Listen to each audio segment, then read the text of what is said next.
this is a study about achieving women's empowerment through community organization. I think some of the talk that we had in the morning was talking about approaches like this. Starting with like community-driven development is highly decentralized and participatory approach to development is really a workhorse model for most of the international donor agencies, especially World Bank, who spend like billions of dollars on such programs. These programs have two broader goals to talk about. One is provision of local public goods that reflect preferences of local communities, for example, which we also call like hardware side of it. And then there is a software side of it, which is institution building. And these institutions are supposed to be inclusive, which means that they should have these marginalized groups that are normally excluded from the state institutions, for example. Okay, so many such interventions actually identify women as one of that marginalized group and target their empowerment. We don't have really good literature evaluating the impact on women, for example.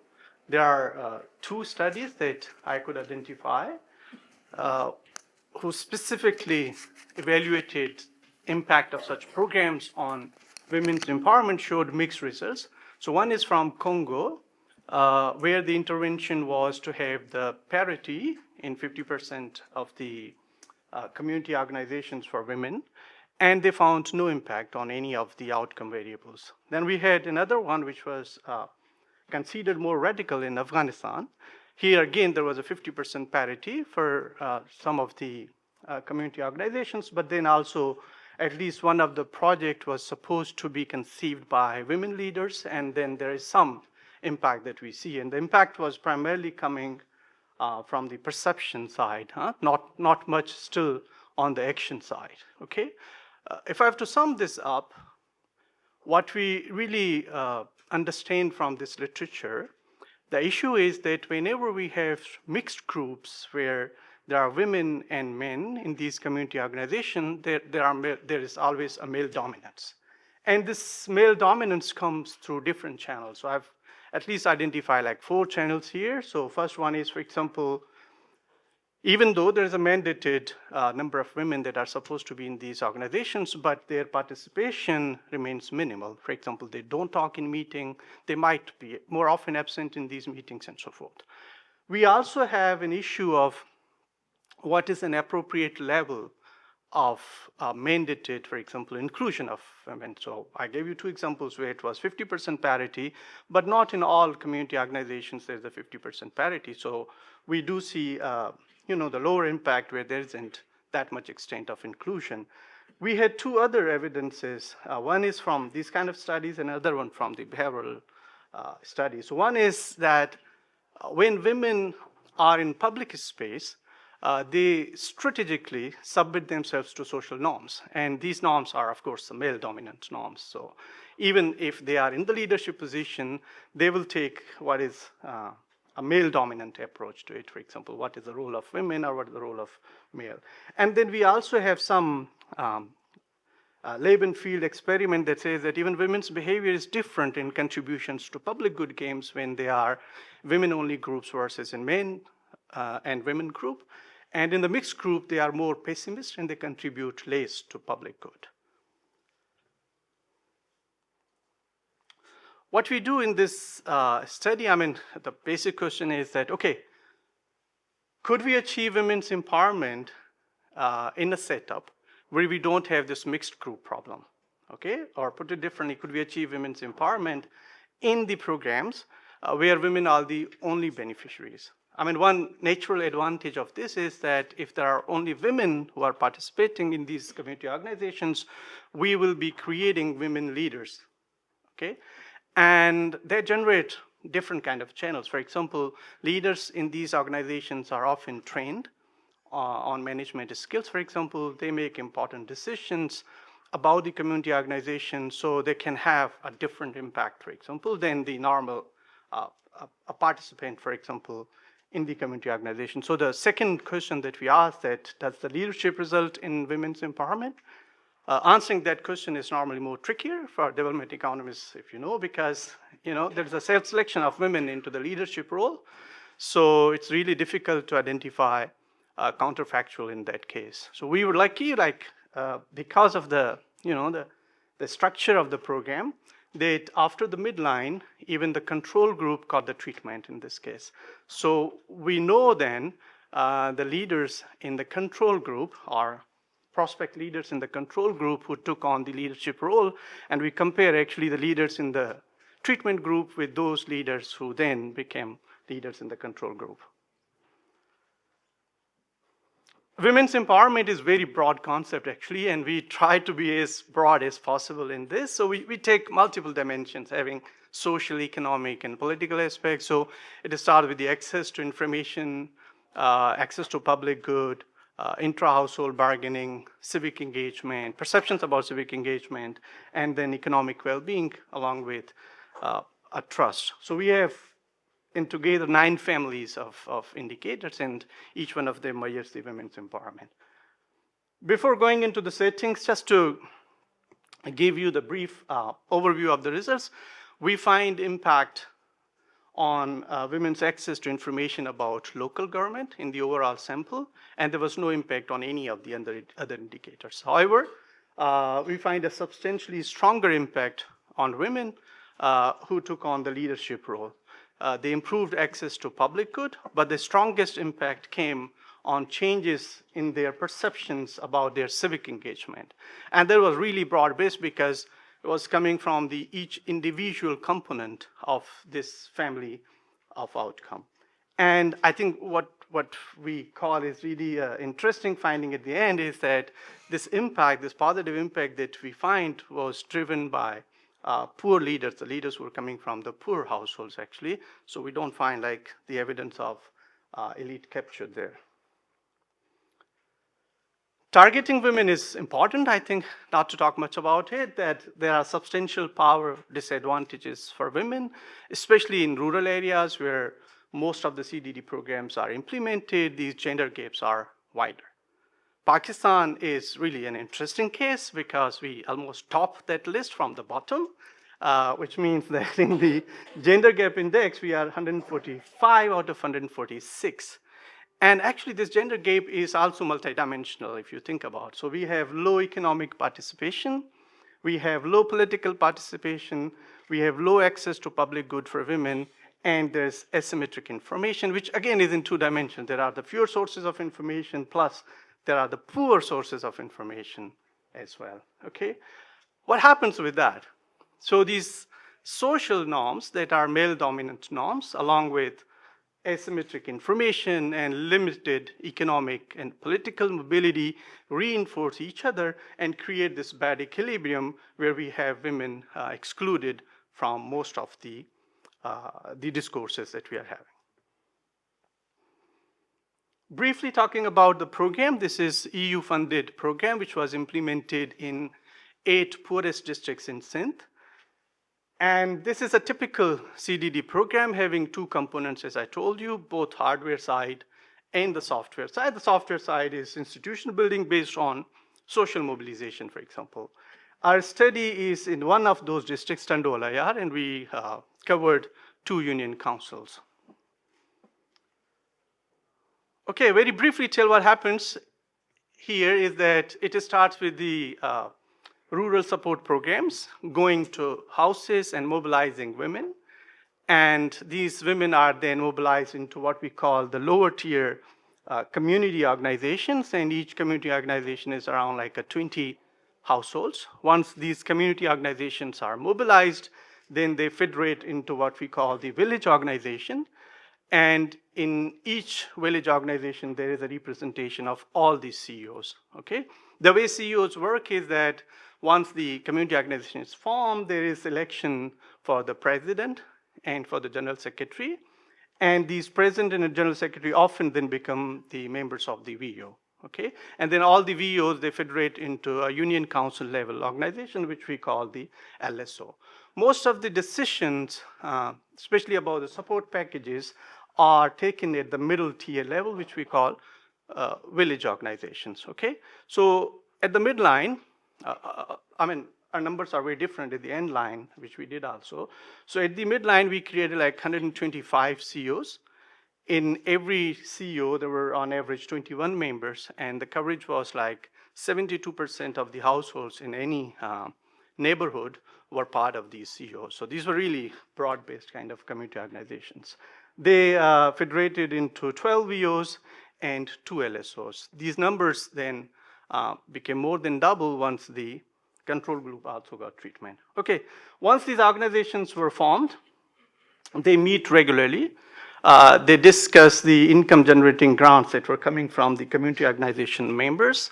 And they were also attending monthly lectures on women's empowerment, covering different topics from health to education to their political rights and so forth. Once all these organizations are formed, then they are eligible to what we call support packages, and there were varieties of support packages that were offered to them through the EU funding. And for example, it was like a micro loan, which was given to CO members. It was also a grant. Then there was also micro health insurance, vocational training, and also that hardware side that these community organizations were also given block funds to invest in the local public good.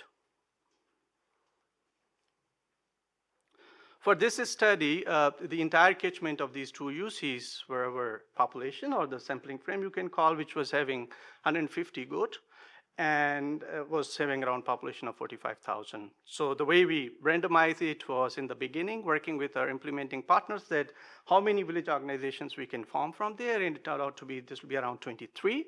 So we randomly divided that into 12 into the treatment group and 11 into the control group. Within each area for this study, we took 100 randomly selected households for the study. Okay, so the timeline was, it started with the poverty scorecard somewhere in 2016, and the first rollout of the treatment group was in 17, and then we had the rollout in the control group in 21. The program ended by the end of 2022. What we do in this paper, we basically look at the impact of participation in this success program, depending on whether the, it could be that the household or the individual level indicators, which, because some of the indicators like consumption and assets are household, and we run separate set of regressions for the overall sample and the subsample of leaders. We control for multiple hypothesis testing because we have families of the outcomes that are there, and we create for each family an index, a normalized index. Okay, so here is the first set of results for overall treatment effect. As I mentioned earlier, that we saw a positive treatment effect only on information about local government, and none of the others were significant, okay? We tried to look into the individual components of this index, and it turned out that all three components there were seeing some movement, actually positive movement. So treated women were 12 percentage points more likely to know the UC counselor, 8 percentage points more likely to know the UC chairman, and also like 10 percentage points more likely to know where is the office of the UC chairman. We have stronger effects, relatively stronger effects for the subgroup of leaders. So we ran the same regression, but this time only for the leaders. And you could see the two movers there. One is access to public good. There's a significant effect, but the strongest effect is actually from the bottom, the third one, which is the perception about women's civic engagement. And what I will try to show you is which of the individual components in these two indices were changing. So for the public goods, we saw improved access in getting ID cards. I mean, maybe people living in Lahore, ID cards is something automatic, but I mean, in the rural setup, because ID card really gives you access to a lot of services that are essential for that. So we see that households with a treated leader had more access, 10 percentage points more access to ID cards, and also we saw that pregnant women in these households were getting vaccinated, appropriate vaccination for pregnancy. I think the strongest effect was on the perceptions about women's civic engagement. And what does that mean? That the women leaders were more likely to believe that it's appropriate for women to contest election, to vote in election, to vote for their preferred candidate, to reveal their preferences about what they want from their elected representatives and so forth. What could drive these results? We just try to look at these two components, software and the hardware side of it, for example. Is it the mobilization that drives this impact, or it is the support packages, or actually the prospects of getting support packages that could have driven these results? So we look at only these two positive results that we have for the leaders. Okay, so first we look for the mobilization, and we look at that the leaders who have attended more than median number of meetings, are they experiencing any stronger effect? And for the second one, we try to exploit this eligibility conditions that were assigned to different support programs, support packages, and all of those were below poverty score of 23. So if you were above the score of 23, you were not eligible for any of the support packages that were there. We do not find that mobilization drive this impact, but we do find stronger impact actually on the perception of civic engagement when we look at the poor households or the leaders coming from the poor households with a poverty score below 23. In fact, the entire point estimate that we saw previously was explained by these poor leaders or the leaders from the poor households. There could be multiple mechanisms that could generate this positive impact for the poor leaders. Of course, one is that when you get support packages, you might feel good about the program. You might have that reciprocity kind of a thing, and you take these mobilization activities more seriously. Unfortunately, we can't measure how serious they were. We do have some record of who participated or not, but we don't know what was the seriousness of that participation.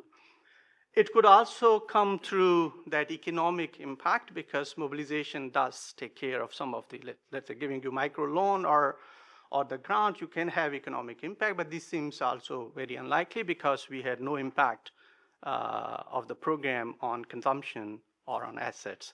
The third possibility is that they are coming from the households and their beliefs about women's civic engagement were worse to start with, and they are actually catching up with the others who are having relatively better beliefs. And we find support for the third one, that this was actually the catching up. And again, we exploited that our control group because they got the treatment later on. So we compare before they got the treatment, leaders that were coming from the poorer households versus coming from not so poor. And we find that actually this was a catching up. So these were the leaders who were improving their perceptions were basically coming from the worst kind of perceptions about the women's civic engagement. If time allows 2 minutes, I can spend on this. That's too strict. So okay, so two minutes just to say that there are quite a few null effects, actually, you could see from the families that we were running. But I would say first that not all of these are precise null effects because we created families and we really strictly control for the multiple hypothesis testing. So there might be some subtle impact, but we are unable to see that, okay? The second is, like, if you think about the CDDs, literature shows you they really fail on the software side. So institutional building is not where we have seen any positive impact. So this women-only project does show some promise, but it is, again, till the perception level, and we don't see any impact on the action. What could explain that? I mean, two things that come in our mind. One is action is likely influenced by other households as well. So it's okay that you perceive women should vote, but to go for the vote, Ali is sitting here, so there is a gatekeeping, for example, by male households, and we think that this could explain that when you go to the action, you need a support or a go-ahead from the male family members, for example. The second is that action normally takes time, then changes in the perceptions, and often the CDD programs are for 2 to 3 years, so in this time span, we cannot see that impact coming. there is a lot in the paper written on why we don't find impact on these indicators. Okay, so to conclude, I've said almost everything. We study a unique institutional intervention targeting women in the context of Pakistan, which is very bad in treating women, for example. The results indicate that apart from access to information about local government, none of the other indicators actually moved. We have a stronger impact for women who took on the leadership role, and this impact was primarily driven by leaders coming from the poorer households. Thank you. Thank you so much.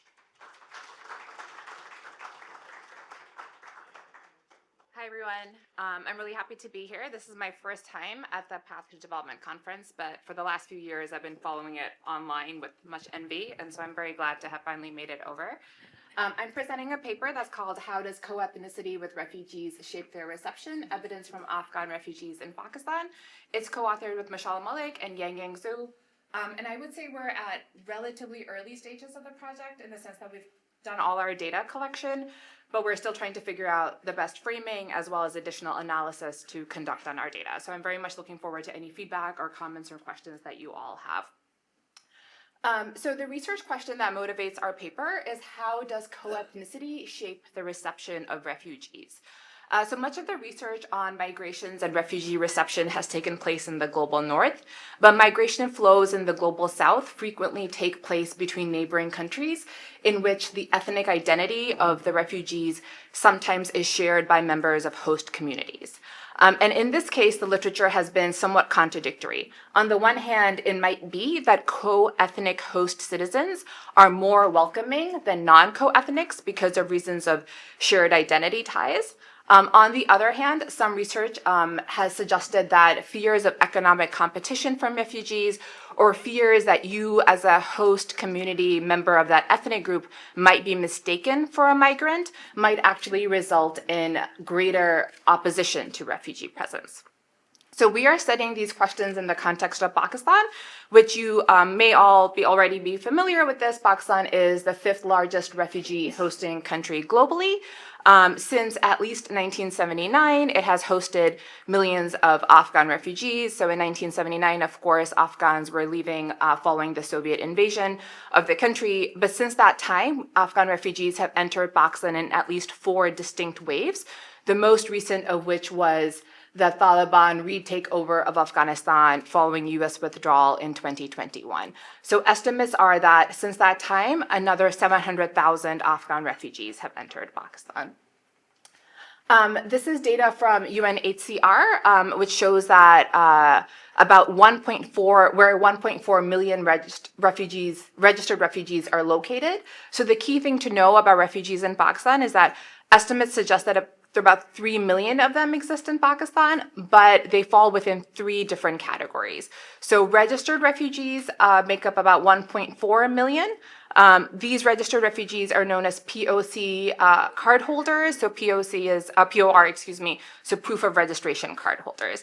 However, there are 2 other categories of refugees. One is known as an Afghan citizenship cardholder, ACC. They make up about 800,000 of the refugee population in the country. ACC holders have some rights that are accorded to registered refugees, but they don't have official status. And then the remainder, another approximately 800,000, are entirely unregistered and known as illegally residing. So the critical thing to note about these 3 categories of refugees is that one family may have both registered and unregistered refugees within that same family. And so you can imagine that having different policies for different categories of refugees is therefore rife for human rights concerns and civil liberties violations and so on. The data that we have, which again has been collected by UNHCR, is incredibly helpful, is only for registered refugees. So we can see the distribution of registered refugees is in places that we would expect, so mostly on the border of Afghanistan. The large majority are within KP province, but we have sizable communities in parts of Balochistan and then scattered elsewhere as well, so for example, Karachi. The other thing to note about the placement of refugees within Pakistan is they tend to be where many Pashtun Pakistanis are located. So as we, again, are all familiar with, KP is the majority Pashtun province, but Pashtuns are a minority within Pakistan. They make up about 15% of the country's population. Afghan refugees within Pakistan are predominantly Pashtun, so about 85% of refugees within Pakistan are Pashtun. So the Durand Line has historically been quite porous. So historically, the ties between Pashtuns on either side of the border were deeply felt. This changed following the global war on terror, but prior to that, there was a relatively free movement. As with most post-colonial borders around the world, the borders of Pakistan and Afghanistan cut across tribes and kinship groups and so on. So we think this provides a good case study to test the relationship between co-ethnic Pakistanis with Afghan refugees. The other thing to note about Pashtuns in Pakistan, and again, I don't need to be reiterating it to this audience necessarily, but increasingly there is a sense among many in the Pashtun community that they're increasingly marginalized from the state. And this happens for many reasons, but I'll just highlight two, which is that during the global war on terror, Pashtuns were the disproportionate victims of much of state policy, as well as victims of militant violence itself. And then through the rise of the Pashtun Tahaffuz movement, there's also been increased sense that there has been racial profiling experienced by Pashtuns on behalf of the state. Within about a year ago, which was also a year into when we started our project, the Illegal Foreigner Repatriation Act was passed, in which the state required the immediate deportation or voluntary return of refugees illegally residing, so the unregistered refugees. According to numerous news stories, however, many Afghans were arbitrarily detained and harassed in the process, causing a lot of chaos. And a lot of newspaper stories also suggest that Pashtun Pakistanis were also caught up in this process. So we think, again, that this provides a good case study for the questions that we are exploring. So I alluded to these earlier. I'm just going to walk through this literature in a little bit more detail. So on the one hand, we might expect that for host communities who are co-ethnic with refugees, that co-ethnicity might promote solidarity and inclusion. And this might occur for one of possible explanations. Here I've listed 4 possible mechanisms. So the first is social identity theories of in-group favoritism, so just the idea that we belong to the same identity group. And this, of course, can take a number of different of rationale or reasons. The second is that because Pashtun refugees are settling in areas where there are Pashtun Pakistanis, that might create ethnic enclaves, which might result in greater opportunities for in-group contact. And literature has shown that this kind of prolonged in-group contact does increase tolerance towards others. There are also suggestions in other literature that there might be electoral calculations. In other words, that we're more likely to feel favorably towards those that we anticipate will vote in a similar way to us. Now, this is complicated in the case of Pakistan because Afghan refugees do not have an easy pathway to citizenship at all, but I will return to this when I'm discussing our results. And then finally, there are suggestions, this idea of linked fate, so that what happens to you will happen to me, is also another reason that has been highlighted in the literature. On the other hand, it is possible that co-ethnicity might actually increase feelings of resentment, and this might happen because of economic competition if refugees are accessing similar labor markets to co-ethnic host communities. And then alternatively, it might also be that co-ethnicity increases the possibility or fears of misidentification. So if you are already feeling a marginalized minority within your country, this marginalization might increase if you are then feared or mistaken for being a migrant. So my co-author, actually, Yang Yang, is writing a book on this concept of migrantization. So in the Pakistani context, we conducted focus groups, and we found through our focus groups indications that both of these theories or explanations might fit. So I just have 2 quotes here that I'm going to walk through.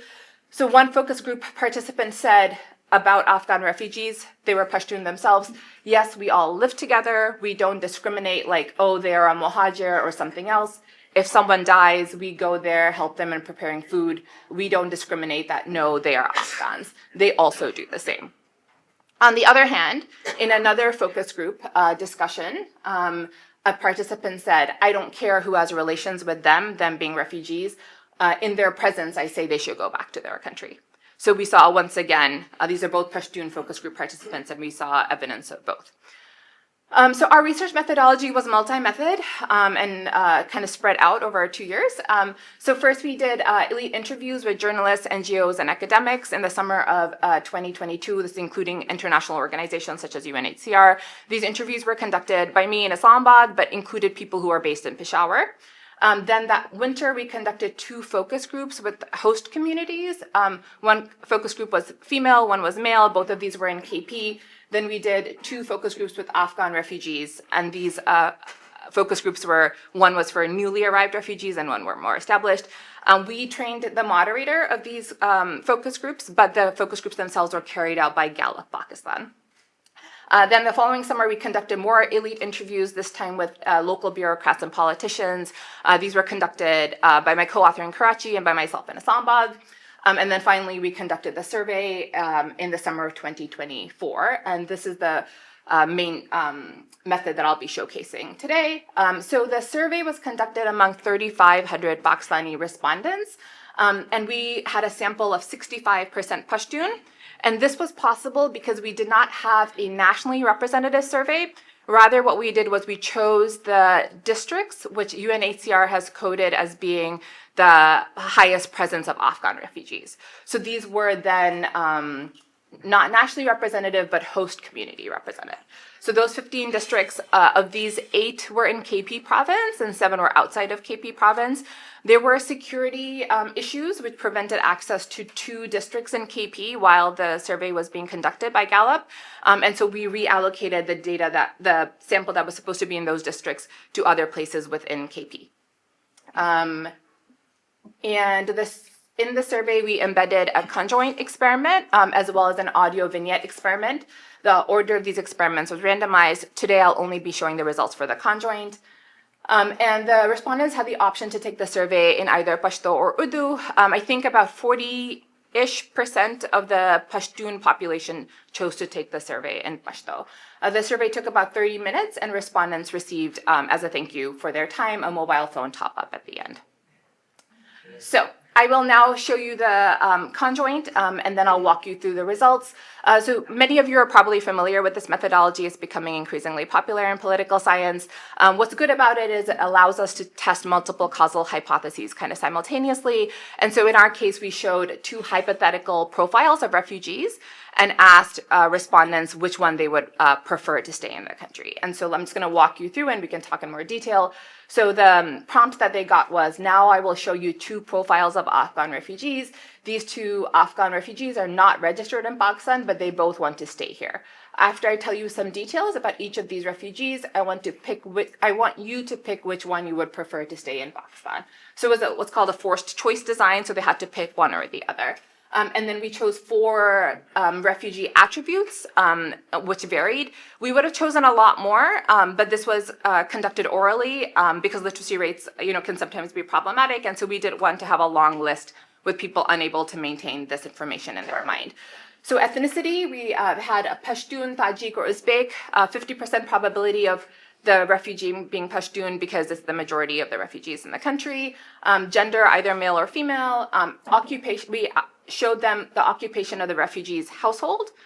For these, we chose the respondent's household occupation, so we auto-populated what the respondent told us. So this was supposed to be like a direct test of economic competition.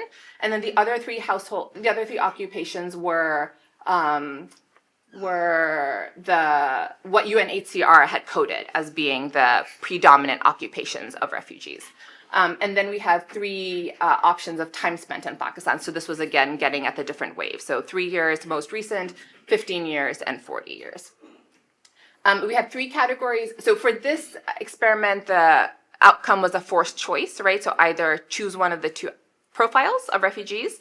But we also had a laundry list of other outcomes and attitudes towards refugees. These, again, generally follow the literature on migration and refugees. So the first set of outcomes was support for inclusive or exclusionary migration policies.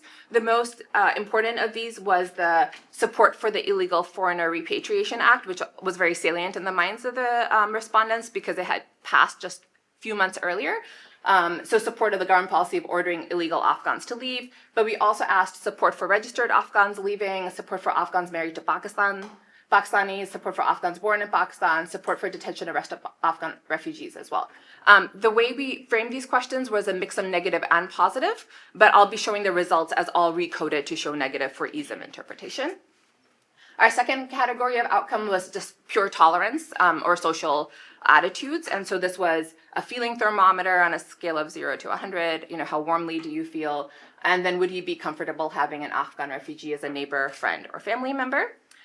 And then finally, we asked about perception of the economic and social effects of refugee presence. And so these would be, has the presence of Afghan refugees or will their return help the economy of Pakistan, peace and security, crime and jobs, and so on.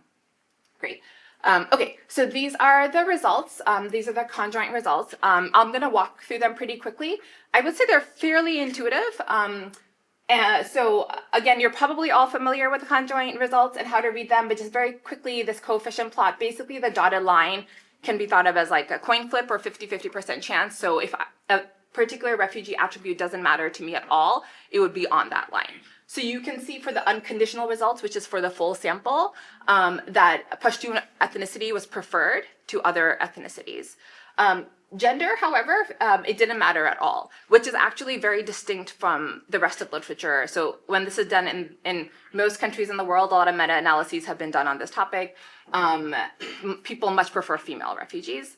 And then occupation didn't matter at all either. So this is pretty consistent actually with literature, but basically it was not a story of direct economic competition.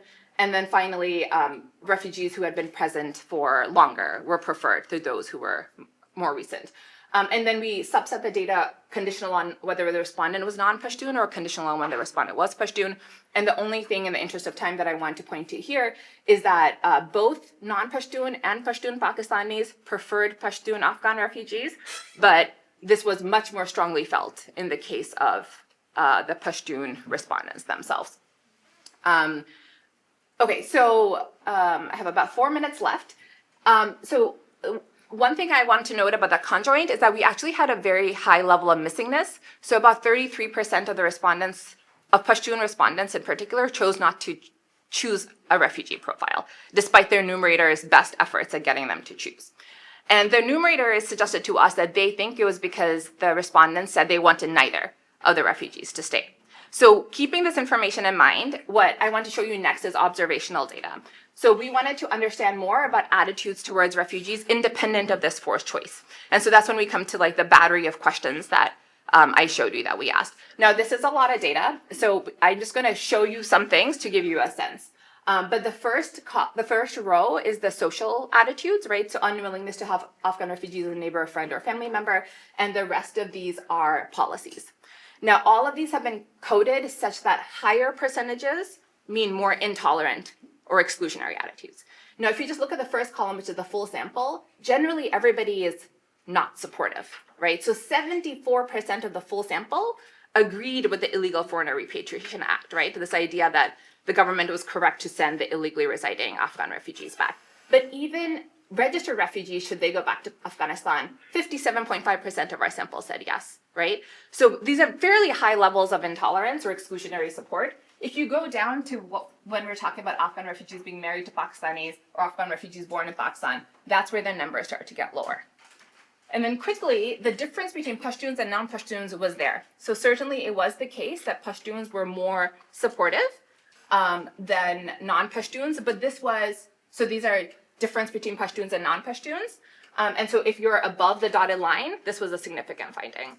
So across about half of the measures, Pashtuns were statistically significantly more tolerant or supportive of inclusive policies than non-Pashtuns, okay? So we had expected, I think going in, we were unclear, obviously, of the two, but these were not huge differences percentage-wise, right? So substantively not huge differences, and statistically about half of them were large differences. So then in our qualitative interviews, what had come up a lot was whether Pashtuns in KP province versus Pashtuns outside of KP province, and whether the difference there would be great. I see some nods in the audience, so I think other people maybe agreed with this as well. And this is where we find really fascinating differences. So here so the first column is Pashtun in KP, and the second column is Pashtuns outside of KP, so the minority provinces. And here we have very large substantive differences. So even in the social measures, about 43% of KP Pashtuns don't want Afghans as a neighbor, 49% don't want them as a friend, and 77% don't want them as a family member. These are about 20 percentage points less among the minority Pashtuns, right? And this is the case for all of them. I'm just going to point to this one here, which I'm too short to reach, but do you think registered Afghan refugees should go back to Afghanistan? 65% of the Pashtuns in KP said yes. 35%, 30% less said yes in outside of KP. And here are just the significance, like the results, as they are significant, and this much more significant. We have explanations for why this might be the case. Just very quickly on these, it could be that it's instrumental reasons. In other words, that ethnicity is just less salient in KP province, and that this is not how people vote. It's not according to ethnicity. Or it could be that it's about sociocultural reasons. And we found in our data that Pashtuns in minority Pashtun provinces were more likely to consider their ethnic identity as important to them, believe that their ethnic group was treated unfairly by the government, support the PTM, and express empathy for refugees. So we don't know which of these two explanations is really taking hold. It could be either, it could be both, it could be neither, open to discussion. But our implications are that co-ethnicity appears to matter for refugee reception. However, it is not consistently important, and that it seems to be depends on the local role being played by ethnicity. So I apologize for rushing at the end, but I will stop here and look forward to the discussion.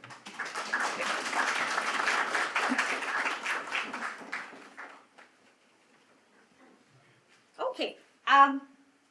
So the paper project that I'm presenting today it sort of came out of a very accidental discussion with a friend who was a criminologist who I had invited over to come and watch this show that had come out called Orange is the New Black about female prisoners. And as we were talking, she started telling me about how, the criminology literature talks about access to justice, and they talk about all these barriers that people face. And as she was sort of explaining everything, it sort of occurred to me that my research, the stuff that I look at, the social barriers, are not addressed in this literature at all.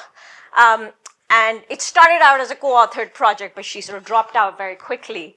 And it was purely accidental. I had this data set where I happened to ask questions about access to justice. And I thought, okay, let's just plug it in and see what shows up. And funnily enough, something did show up, and I actually presented this paper a couple of years ago at this conference for the first time. I'll just skip over that. And it sort of talked about all these barriers, right? And it was benched against this discussion that the current literature is not addressing social barriers, right? It's purely focused on exactly what she was saying. It's focused on institutional barriers. So it looks at your physical proximity to police stations and the criminal justice system and the impact that has. It looks at your financial barriers, barriers of legitimacy, et cetera, et cetera. So all of these institutional barriers which you can fix top down, right? But they don't focus on they don't focus on social barriers, right? And the few social barriers that they do talk about are relating to gender, they relate to socioeconomic background, ethnicity, caste, but they don't talk about asymmetric power distribution, right? Which most developing countries have. You have these unequal power balances, and your access to the state, particularly in countries like Pakistan, is dependent on your relationship with people of power. Right, so think about the landlord and the muzara, right? The muzara is dependent on the landlord, and he will not defy the landlord, and his access to the state and the state institutions is dependent on this landlord. And that's what my initial work was on. It was on this relationship between the landlord and the peasant, and how that influenced your access to justice, so your access to the police. And what that paper asked was, who goes to the police? So it asked a very simple question. In the event of a serious dispute, would you report your case to the police? Would you face any barriers in going to the police? Right? So I also asked, would you go alone? Would you go to the landlord? Would you first go to the landlord, or would you go directly to the police? Just to gauge your level of access. And this work was done in Hafsabad district. It was a very rural study. And the main findings were that if you resided in a village with a large dominant landlord, you were significantly less likely to approach the police. you would go to the landlord with your problems, and then he would decide what would happen as a next step. Those who did approach the police often went with the landlord or one of his lackeys, right? So that created problems of censorship, because if that guy is there, you will obviously not be able to say openly what's been, when you've been harmed, if the landlord is involved in some ways. But most interestingly, a significant portion of the households said that no matter what crime was committed, they would not report the landlord. So they had incomplete access to justice, right? That they would not, the landlord could do whatever crime he wanted, he would not be reported to the police by these people. So that sort of led to the question of, given these demand side problems, what's happening on the supply side? Is aware of this, which would be odd if they were not, given that they live in this society and it's sort of a very, very common phenomena of our society. And is anything being done direct? Oh, sorry. Can you not? Oh, there we go. Is that better? And you cannot, if they are aware of this, is anything being done to rectify it? Right? So is the police making any initiatives to change their practices? And this sort of comes on the heels of reforms that were enacted quite recently. And the ones that I want to particularly highlight is that there's been an increased use of technology in policing now. So there are all these apps that have been put into place where you can just use the app to report a crime.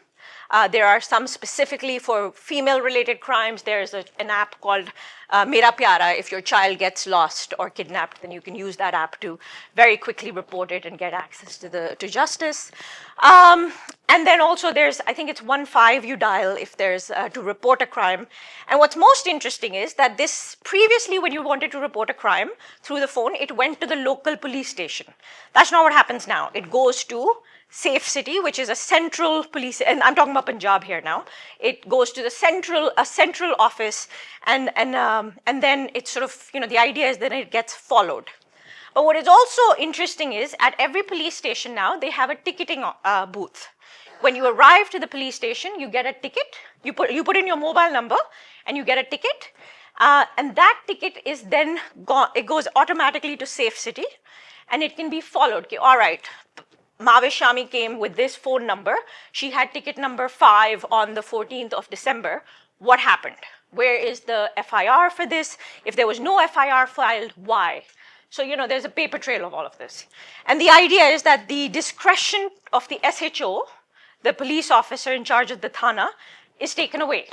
So, one of the complaints people used to have was that if we go to the police, they're not going to register our case.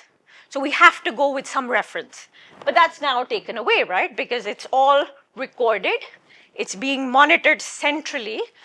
So you can't bypass this. The SHO cannot not file a case against it. So, I thought that was really interesting. And when I say this is a fresh project, the last round of fieldwork was done this August. So, I'm still trying to sort of figure out what's going on. And this was essentially a pilot that's been conducted. So I started out by interviewing SHOs in Lahore to see, what do they say? And what was most interesting was that without fail, every SHO said, gee, this thing that you're explaining about interference with landlords doesn't happen in Lahore. I mean, this may be in villages, but actually, it's more a thing of the movies. This doesn't happen in our society. And then when I said, this is what people said to me. No. Doesn't happen here.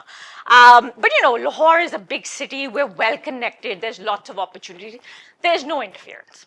I said, okay, that's quite interesting. And he's like, also, there's been digitization now. When they call 15, it goes to Safe City, and then they arrive to my station. I have no discretion. And, there's a ticketing office. You saw, they have to get a number, so it has to be registered. So, the SHO has no discretion. So the sort of take-home message across all my interviews was, there is no scope for external intervention now.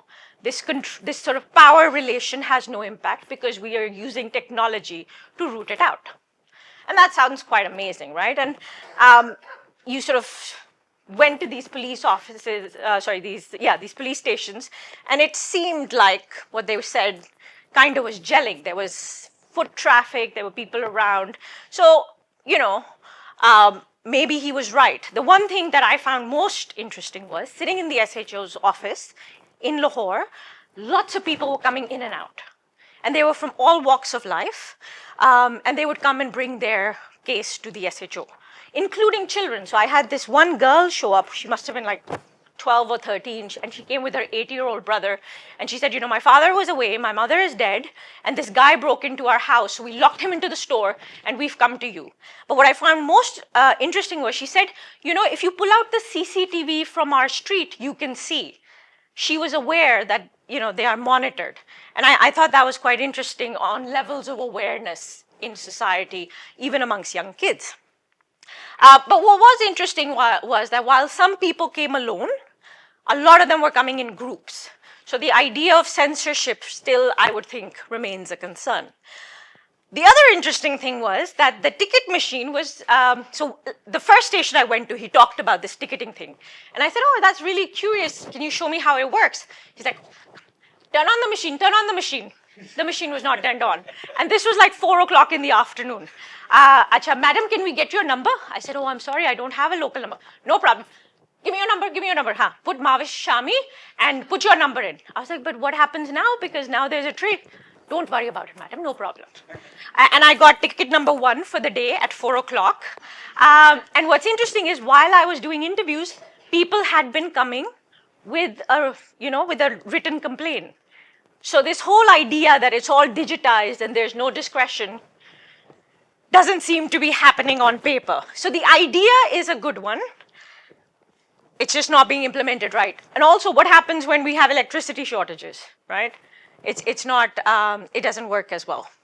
But, it got me thinking that maybe I am, my work has been largely rural. So maybe the problem is with me. I am the one who's not understood that Lahore has moved on. Big cities, it makes sense. They have more access, they have more opportunities. So maybe the problem of influence and power doesn't exist in Lahore. So there's a data set that Hadia Majid and I had collected on slums. So I thought, all right, let me look at what that finds. And in that, we had also asked about access to justice, but we hadn't ever actually pursued it. And the main findings from that was that over 70% of households claimed that they would register a case with the police, much higher than rural. So what the guy was saying was probably true, right? But 60% of those who approached the police said they would go through an influential. They would first go to their broker, and then they would go to the police. So the same problem we were seeing in rural areas. Now, this is partially sort of, driven by problems of harassment, that, they feel if they go by themselves, the SHO will not register a case, they'll ask for bribes, they'll not listen to them. So, it's partially driven by trying to improve your outcomes, but it is also driven by the fact that, reverence. This is the guy this is my broker. I have to go to him first, and then he will decide what is done. And like in rural areas, a smaller number, but yet 1/4 claimed that they would be unwilling or unable to file a complaint against their broker. And the idea was this, that, if we register a case against him, where are we going to go? We will not be able to live in this settlement again. Right? This was the guy who has complete access and complete influence, so we cannot file a case against him. So it goes back to the same thing. You can have all the reforms you want. If people are being barred socially from accessing justice, it will not get used. So that sort of got me thinking, all right, this is an interesting finding that the police is so sort of unwilling to accept differences in social or the existence of social barriers.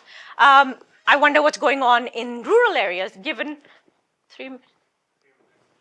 No, I don't, I have more.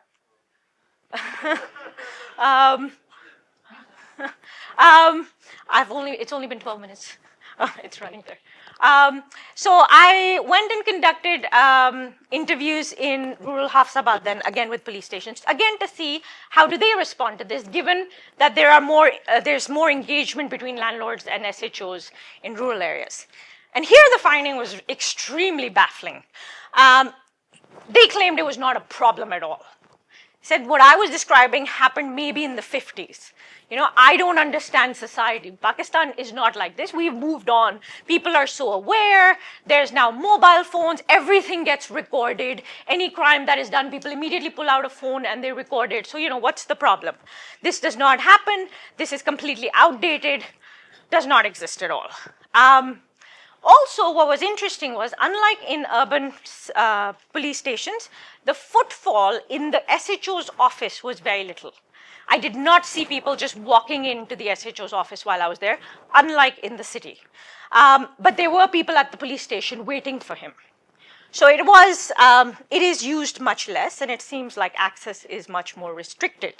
And I have to say, I was very baffled by this, and I have to thank Hadia for sort of giving ideas on what could it be. And it's sort of, the explanation lies in the level of interaction between the SHO and the landlord. So one thing I noticed was, when I look at the board of all the SHOs that had been at the station, I saw that the turnover was exceptionally high. Some of the SHOs had been in the station for as little as 2 months before they were posted out. And then when I sort of asked in the central administration office what was going on, this is in Lahore, the headquarters, I had interviews over there, and I asked, why the high turnover? And they said it is because if they're not in cahoots with the landlord, he gets them posted out. So if it's a SHO who actually wants to do something good, he's not allowed to stay. I think one of the most interesting things that I had a very interesting interview with this police officer in the central administration office. What he told me was, he's like, go out, talk to these SHOs, and then come back to me, and I will tell you all the stuff that they have told them, how it's all lies. And that's exactly what he pointed out. He said, look, we have created all these reforms, but we do not acknowledge in our reforms the fact that our very social fabric is ingrained in this sort of idea of influence. We really enjoy having influence, and anyone who has even the slight amount of influence will use it whenever and wherever they can. And he said himself, I had a friend call me and say he has a bit of a problem, and my chodrahat got up. And I was like, yes, I'm going to help you. And I found it very interesting that that's the word he used. But he's acknowledging that you can digitize, you can create all sorts of reforms you want, but till we root out this problem of influence and the problem of the existence of power, this is not going to create much of a difference. And according to him, this was not something that would be changed through institutional reforms. Exactly what I was saying in my first paper, that institutional reforms don't solve this. This is a societal problem. The other thing that they pointed out, and I thought was very interesting, is that the police, and this was the additional IG police of operations himself said, he said, the problem is that corruption is perpetuated by the institution. The government gives the police station no budget for investigations. When a murder happens, for instance, the police officer has to pay out of pocket to investigate the crime. Now, he's paid a very low salary. How is he supposed to pay for all this investigation? So he approaches the victim and he asks him to pay for it. And as the IG police himself said, he said, once you ask somebody money to do your job, the sort of hesitation goes away. Why not ask to pay for your your children's school fee?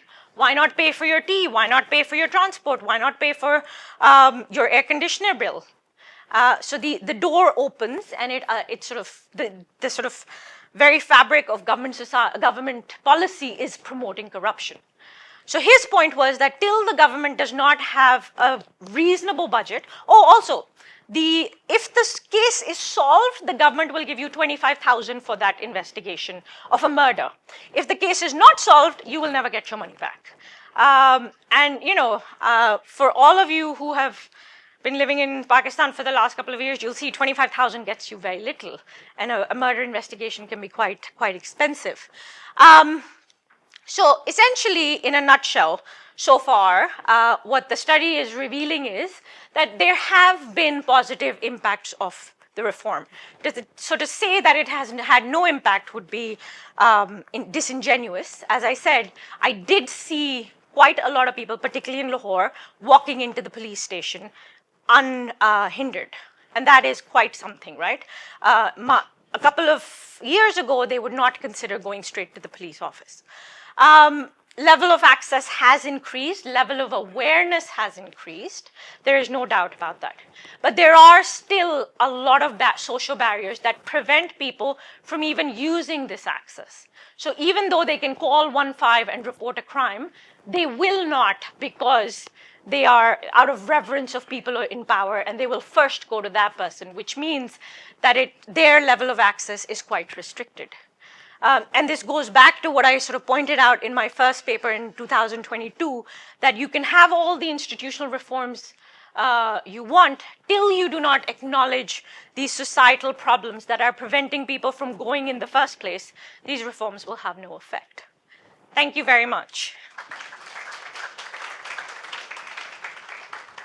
Oh, so what I thought we could do, we have just under half an hour. We could start with very short comments from the panel, and then we can open it up to questions. Nilofer, do you want to go first? Yeah, let me just put on this. So we can just, as I said, very short comments, and we can continue the discussion over lunch for more detailed comments. Okay, sounds good. Great. So I am discussing Waqar's paper. And I'll also just restrict it to like 3 general comments. But the first is that this is obviously a very impressive project, a very ambitious community-driven development program, which, as you outlined, are have been going on for a while, but we've seen mixed results. It was very well-designed RCT, but probably we could maybe agree that perhaps somewhat disheartening results, in the sense that we saw more null than maybe the types of results we would have liked to see. But in general, incredibly impressive. So I have 2 minor points and then maybe 1 larger point. So the relatively minor points is, I was curious about COVID, given the time frame of this intervention. So I think you said the midline survey was in the fall of 2020. So that seems to me that it's very possible that not only could the intervention have been affected, but maybe people's reporting could have been affected. So I'm curious about what you're thinking over there. Second, I'm curious about external generalizability. You said the RCT was limited to just 2 union councils in 1 district. Obviously, that makes sense, like given the enormity of the resources. But how do you think about external validity? Why this district? Why these 2 UCs in that district? How do they compare to the rest of the districts in rural Sindh? How do they compare to districts more broadly in Pakistan? And then third, I was curious about how you felt about what you set up the project as one being that perhaps the reason we have seen so many nulls in CDD work is because of the fact that they're mixed gender and we're not targeting the recipient, like the people who really need the recipients, the women, right? But we also saw a mixed more null in your findings. So I'm curious to know what you think about CDDs more broadly. So is it that, what are the big takeaways? Should we just start to reconsider community-driven development programs of this type more generally? Or should we just be focusing on leadership roles, which is where we saw the most effects in your findings? Could it just be that our theoretical priors about CDDs are wrong, as impressive or intuitive as they might be? But why is it that we keep seeing projects kind of fail at making the effect that we want them to make? And then finally, related to this, is it possible that out of the 8 families of outcome variables that you list, that some are precursors to others? In other words, it's interesting that it was the outcomes that the main family of outcomes that we saw movement in was like a knowledge-related one, right, rather than a behavioral one. And so I'm curious about whether we need to start there and then expect to see movement later on the other outcomes. So I'm curious what you think about that. But in general, really, really exciting work. Great, thank you. I really enjoyed your paper, Nilofer. I thought it was really fascinating. And while I was reading it, the thing that I kept thinking back to, there was a book that Sen wrote called Identity and Violence. I don't know if you've read it. It was a side project that he wrote. And to be honest, there were rumors that it was written by a ghost author, which I don't think is completely off because it's not his typical work. But the main point of that book is that, we all have multiple identities. And violence occurs when we cling to one identity over another. So here they're sort of clinging to the fact that they're Pashtuns, but then they sort of they stop seeing the common identity, but instead see them as Afghans. So they should go back to their country. And it's really interesting because when I was reading this, I was thinking about how during Brexit, one of the most vocal groups favoring Brexit and anti-immigration was the South Asian community. They were very strongly against immigrations and immigrants because they did not see themselves as immigrants. They were British, and we must keep these outsiders out of Britain. Britain is for Britain. And it's that same thing that, our identities don't match, and that is why they are outsiders and we should keep them out. So maybe that's something you want to bring out. The other thing that I found fascinating, and you pointed out in your presentation also, is that the economic effect is very strong. Yeah. Even for those, even amongst the Pashtuns, very high numbers say they should go home. And that's, it's a very sort of xenophobic attitude. And this attitude that, this is our country and they should leave. And the fact that where we're sending them back to is essentially, particularly for women, it's sending them to house arrest and a life of starvation. That doesn't matter.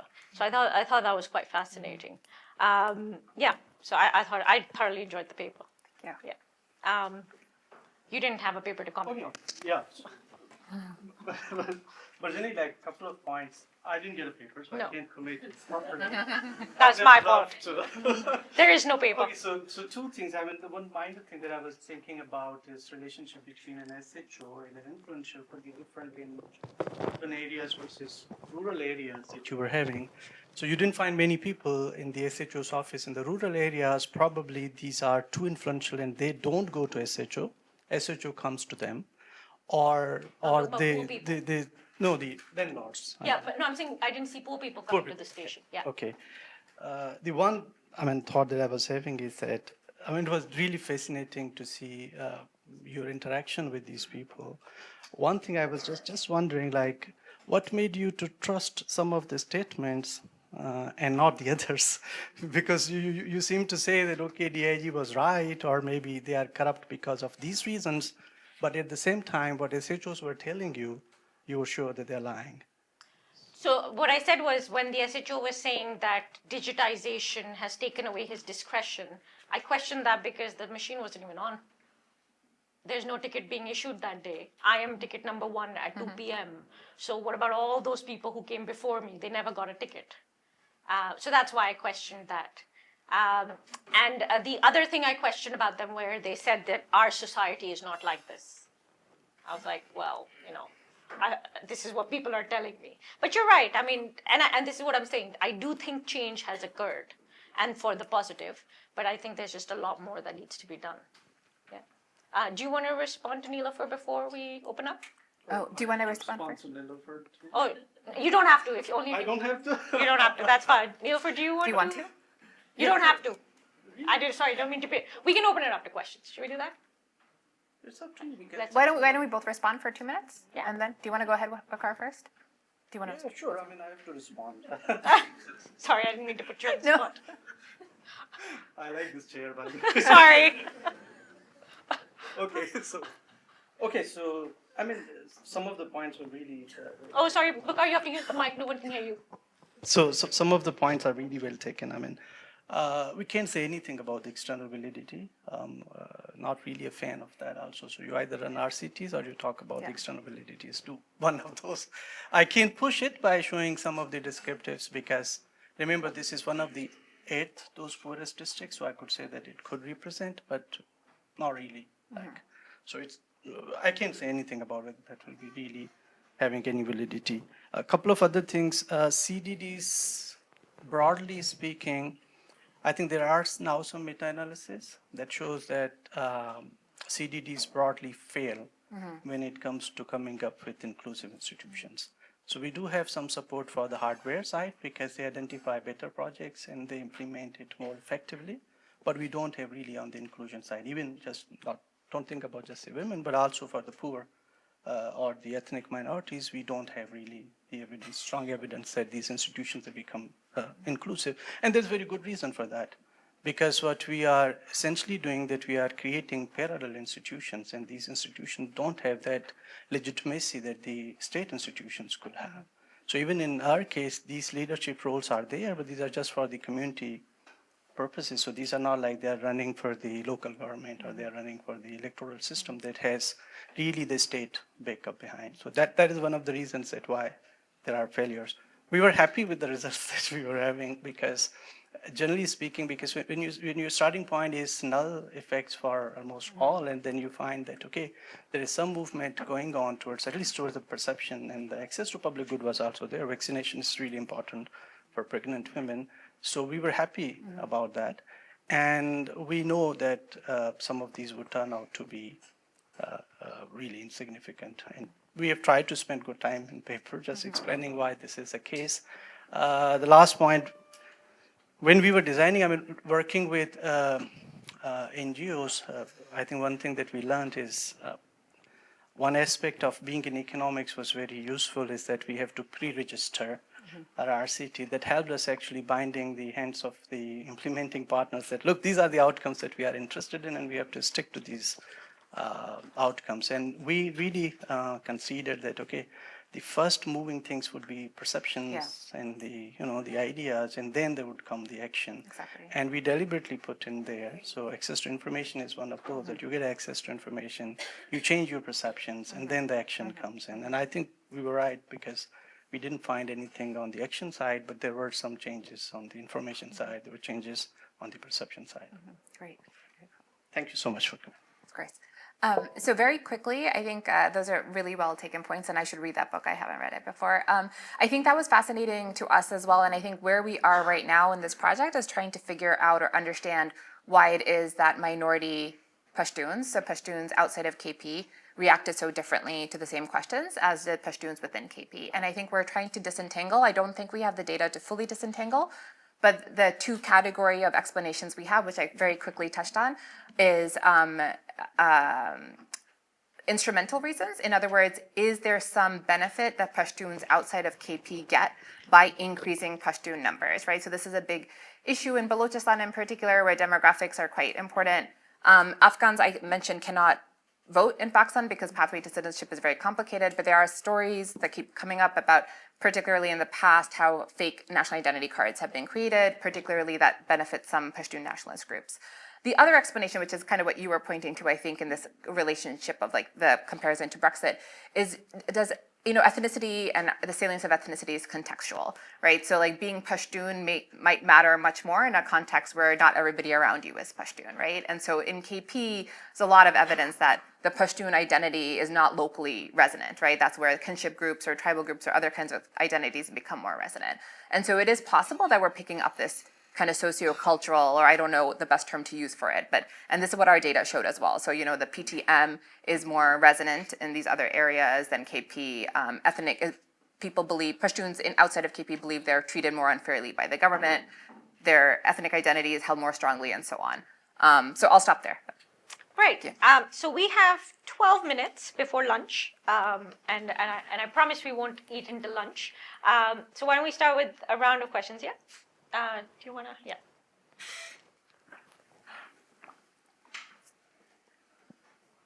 Thanks.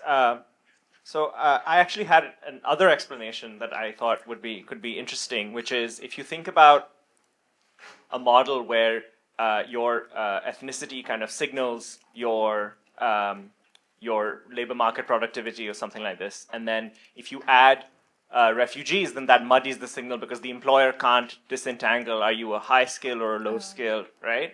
And if you're not in KP, and I'm being overly simplistic, but just to make the point, if you're not in KP, maybe you have higher human capital because you were able to migrate away. And so the signal is not as muddied because they can already make out through other reasons. Maybe I've been out in the country for longer too. They can make out that you're less worried that the signal will be muddied by having more refugees around me, right? So I think there could be an economic explanation that could be interesting. And I don't know what observables you have on the respondent side with socioeconomic characteristics, but I think that might be an interesting kind of story because then the kinship outweighs the concerns that I will be discriminated against more, right? The other question I had was the excluded group. This is again, pardon my ignorance. It was Uzbeks. And then I was thinking about the sectarian angle as well. So to what extent Yeah. is there a negative? I don't know if Hazaras are ethnically more likely to be Uzbeks or not. So again, pardon my ignorance, but I think that could be an interesting thing to Yeah. think about as well. And then for Waqar, question on, you talked about pre-treatment. So the randomization, the results were pre-registering, sorry. So you were talking about the randomization, the results being strongest for the leaders, but was it stratified by the leaders when you randomized? Because generally when you're thinking about heterogeneity, then you want to stratify the randomization by the subgroup that you're interested in studying. Great. all Should on we my side. take a few more questions, Chandana? Why don't we take these three and then we can do a second round after?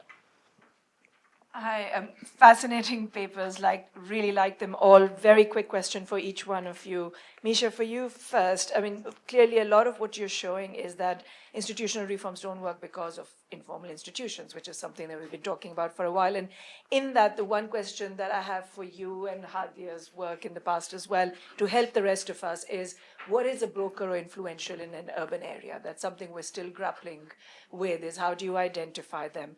Waqar, for you, because of the results that you've got, what do we do? You cited our work on talking to men as gatekeepers, but what beyond that? Because so much work is now showing that it's really hard to mobilize women. What, just a little bit more on what you think is possible beyond talking to men. And a few design questions for you, Niloufar, is just in the conjoint, I mean, the hypothesis that based on which you pick those four, and it's absolutely right that good practice now is to limit the choices you give them within that. But I was wondering if you'd thought about asking about the degree of identification with the regime next door. And so the political ideology of the two people that you're identifying, especially given that one of your outcomes is concerns about peace and security in Pakistan, whether that mattered at all. I wondered whether the result on longer, you had a good result on that, whether that's because people felt that they were now almost citizens, or was it just some arguments around cultural integration? So just any thoughts on that? And then for others designing these experiments, within that forced choice design, you didn't give them the option of neither, on which you found quite a few. Is that something you would recommend to say that's another category? No.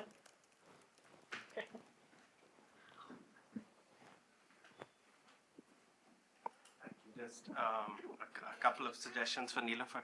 So Niloufar, I'd sort of basically caution against collapsing Afghan with Pashtun. Yeah.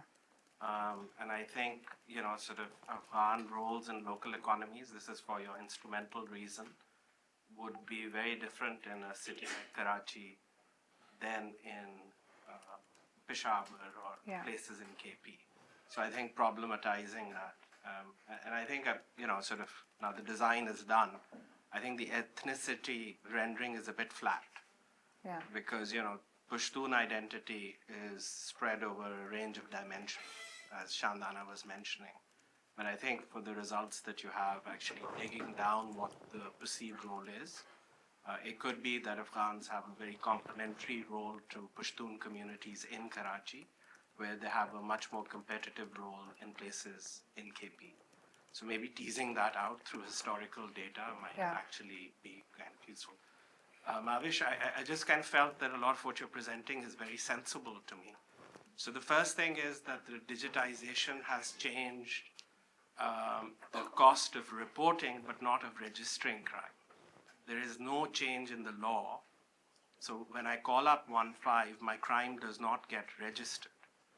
That I still have to go through the SHO for that. So I won't expect anything much to change.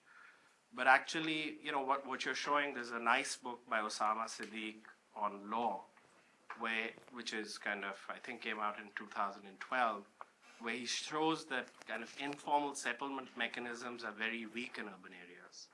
So when they're weak, a lot of people would turn to the state to settle disputes. So that, makes sense. But when you go to rural areas, you're also basically falling back on informal mechanisms.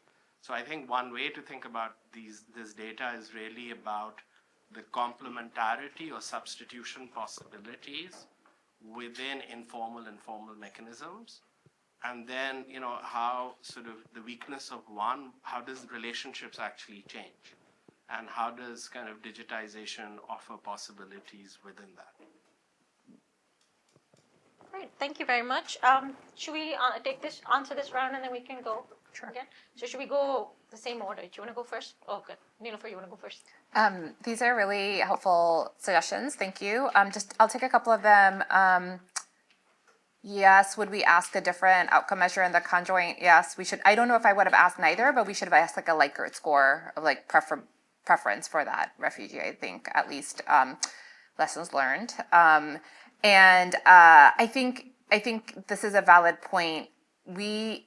Ali's point, sorry, about collapsing Afghan refugee with Pashtun. Because 85% of refugees are Pashtun, we thought it was like a fair assumption, and much of the discourse around refugees in Pakistan is the Pashtun identity. We do have data by district of the ethnicity of Afghan refugees, and in no district are Afghan refugees less than 50% Pashtun. So Afghan refugees in every district that we sampled are majority Pashtun. But it is also the case that in some places it's like 98% Pashtun, and in some cases it's 63% Pashtun of Afghan refugees, right? So I think that's a valid point, that we are kind of thinking about the best way to address. This issue of whether they have a complementary role in Karachi and a competitive role in KP, I think is exactly where we are right now, which is what we assume is happening, is that they're just playing different roles, maybe economic roles as well, and hoping to tease that out. Maybe I'll just stop there, given the time, but I've taken notes and this is very helpful, so thank you. Okay, thank you. Starting with the first question, I think. No, we didn't randomize because these leaders are not known. These are elected representatives, and every community organization, they elect them. What we were able to do is to compare leaders with leaders. So this is a like-for-like comparison. So leaders who then became leaders from the control group were actually compared with the treatment group. The question here, I think, is a very interesting question. It always fascinates, like what to do with the gatekeepers. Don't have really clear answer for that. One thought always comes in that when gatekeepers are involved, it could also bounce back. Sometimes it could also further result in discrimination against women, for example. And involving gatekeepers also could solve some of the problems that we see here. We've established the gatekeeper fighting. What do you do? No, that's what I'm saying. So the gatekeeper is just a part of the puzzle. It's not really that. So, in this case, for the voting, something one could see it. But when you think about intra-household bargaining power, these are really, really strong social norms, and they don't move with these sort of interventions. So I think we have to just think beyond what sort of interventions we can have that really move the social norms. And I don't see really CDDs have that much potential. It does have at the margin, but not really the big potential that we can change those household dynamics or the societal dynamics to the large extent. Great. So Shandana, I would lead you towards my recent paper, which is on what do urban brokers do. And then I also have a paper that came out with Hadia this year on the difference between rural and urban brokers and rural and urban clientelist networks. I completely get your point, but I have promised myself I'm going to step away from clientelism, partially on an advice you gave me a while ago. But you're absolutely right to some extent about the informal networks being weaker. But it is still interesting that 60% of the urban slums data set said they would not go to the police by themselves. So they do have a network, and this is what the paper that Hadi and I wrote about comparing urban and rural networks is, that clientelism does exist in urban areas, and it's just as strong. It's just the nature is significantly different. Because while you're right, they have to rely more on the state, but the state is dysfunctional. It's not providing them with anything, so they need to make informal networks to try and get stuff done. But I'll have a look at Osama's book. I wasn't aware of that. That sounds quite interesting. Shall we try and take one quick round of questions? Let's start from up there. We'll take Sarah, and then we'll come down. Yes, sorry, I missed you last time. Thank you so much. Waqar, my question is for you on the mechanisms, right? And so you look at the parts of the treatment, but I think you're comparing leaders to those who later become leaders. And so to me, one of the obvious mechanisms would be occupying the leadership role, and whether that is an additional potential mechanism.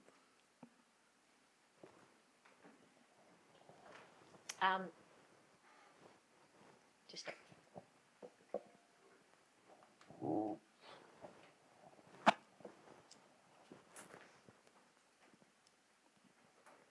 Hi, I'm Rehab. I'm a research associate at Loughborough University. My question is also for Waqar. So I wanted to ask about the CDD model itself. So clearly you said that it didn't really have success and that you said action takes time, but that it's also not just a matter of time, right? So in similar work that I've done in microhydro projects in KPK, we find very similar results where women are a part of the outcomes, but not a part of the processes and decision making, right? And so they don't lead to women's empowerment. We also found that there are lots of factors that result in this: deeply ingrained patriarchal norms, sectarian divides, nepotism, geopolitical conflict, political instability, and religious extremism, to the extent that although these projects have been in place for more than 30 and 40 years, gender equality has actually regressed in KPK in recent years. And so if decentralized, community-driven projects are the way to go in terms of development, especially in certain areas where there are no other options, what could that model look like? Thank you. Or just next, yeah. Hi. My question is for Niloufar. Really, like, I have a lot of comments, a lot of questions. I'm from the merged areas. But just one quick comment and then a question. I would distinguish within KP, between settled KP and the merged areas. Yeah. Because our relationship with Afghanistan is very different comparing to other parts of KP. Even the PTM effect is much different in those areas. So I wouldn't say KP as a whole in terms of the results that you show. My question is somewhat similar to what Dr. Chima kind of referred to, that we also now have a lot of internally displaced refugees, and whether you would expect some differences there, because they're not Afghans, but they're still Pakhtuns and they're internally displaced, and they've gone all the way in Karachi, in Punjab, even within KP, and whether you'd expect anything different there. I think you haven't looked at that, or your questionnaire hasn't really looked at that, but that might be an area which kind of helps explain things. Do we have any more? Yeah, okay. Just, oh, yeah. Yeah, so just a quick inquiry for Niloufar. So did your respondents sort of have different thoughts about Afghan refugees who came here post the Soviet invasion of Afghanistan, and the folks who came here post the American withdrawal? There might be some sort of recency bias at play here. Okay, do you wanna? Sure. Point very well taken about settled areas versus merged areas. There were no, in our sample, because it was the 15 top refugee hosting districts, it was only settled. So I should be clear in how I talk about it, but just so you know, that we're not trying to disentangle that difference. But it's a very well taken point that I can't generalize about KP either. The internally displaced refugee migrant question is a very good one. And we don't have data on it in our sample, but it is something we are considering also as potentially one mechanism to explain the difference, right? Because we talk about, for example, empathy towards refugees as one measure, and you would imagine that maybe IDPs who had a similar yet different type of migration would have greater empathy, right? So I think this is something we are hoping to explore further. We didn't ask direct questions about attitudes to different like waves of refugees, but from the data, it seems like, if you ask, for example, how people feel towards Afghans born in Pakistan, it's like hugely more tolerant, which is actually fascinating because the data shows that 85% of refugees were born in Pakistan. So there is definitely some bias in terms of just not knowing what the characteristics that make the refugee in Pakistan, right?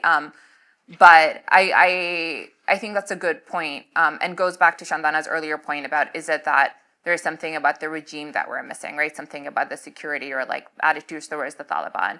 which we, by the way, like purposefully chose not to ask because of the sensitivities. So we went back and forth a lot with the survey group about whether we should do that. But I think we'll look into that further, so thank you. Thank you. Let me start with the last question. I think it resembles to the earlier question also that we were having, what to do. Let me say one thing is that we took a riskier side of the CDD also because I said that it has two mandates normally, providing public goods and then the inclusion where there is less empirical evidence in support of CDDs working. So yeah, overall, I mean, this is what the message we get from the CDDs. There are a number of issues that are identified in these interventions actually. So one of those is acceptance by the elders or the acceptance by the males. Which is not there. So even if you create leaders, then once they come into the broader sphere, then we don't see really the acceptance of those.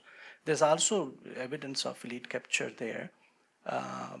What was, I think, good in our RCT, what we found was that there is no elite capture. So the impact was actually driven by those who were coming from poor households. So I would always say like, okay, this is a group that is at the bottom. You can think about even within the poor. So this is the bottom group, and they do see improvement in their thinking about the gender roles or the civic engagement, and they do have access. I mean, access to, as I mentioned before, like having ID cards also opens up avenues to get some financial support even from the government and the vaccinations and the other things. So I think in that way I would say, but generally I think in economics we don't have good solutions about how to change norms. So I would take it in that way. Sarah, very quickly, maybe I got it wrong, but I think this mechanism could be like occupying the position could be a mechanism for the overall sample. But we were not really looking at because there weren't many significant results there. When we just compare leaders, then they are both like occupying. Or you want to say like the time that they were the leaders? Okay. We normally, okay, this is something we could test actually because the earlier treatment would have a longer time to be in the position than the later treatment. This is something I think we can try. Thank you.